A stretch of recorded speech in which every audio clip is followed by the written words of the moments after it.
ay ang itim na buhangin na galing sa pinakailaliman ng Limahong Channel, na kung saan ay matatagpuan natin yung mga ginto na naiwan ng mga Yamashita. Ito ay gusto ko makita. Ayan. So yun mga papi, dito kami sa kabilang side nitong Limahong. Ayan yung Baywalk. Ayan dyan. Ay, so nanunong ito eh. And narating namin yung kabilang side, which is dito. Yan. Kasama ko si Pops Mel and Pops Roma. Galing kaming stand sa Lingayen. Tapos itong katapat ng Limahong tsaka yung Baywalk is sa Malimpok, Barangay Malimpok. Tapos ayan, ito yung view dito. Daming crate sa likod namin. Medyo amazing na experience kasi di namin alam na makakapunta kami dito sa or na pwedeng mapuntahan tong kabilang side nun.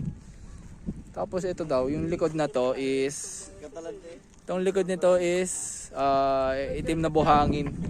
Ewan ko, sabi ni Kuya daw, yung nakausap namin, si Kuya, may mga gold daw dyan na kinukuha, or may mga gold na parang nakukuha. Ewan ko, pati din doon sa kabilang side. Yan, doon.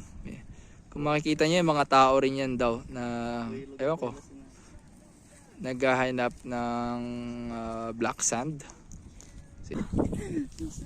So yun yung mga papi. Narinig yun naman sinabi ni Pops Mel.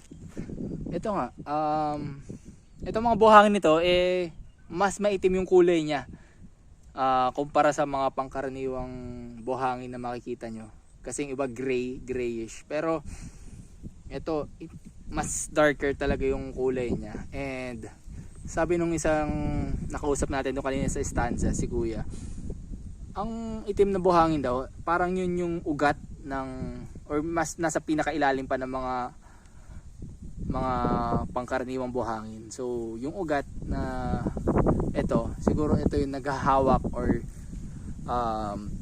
mas humahawak sa mga lupa or sa buhangin ng dagat.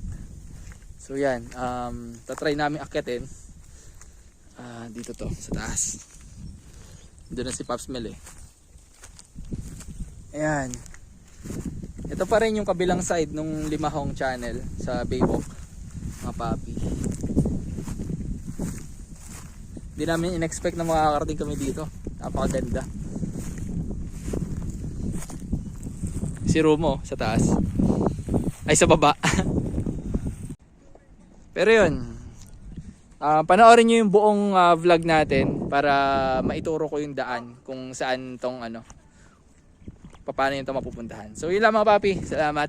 Peace out.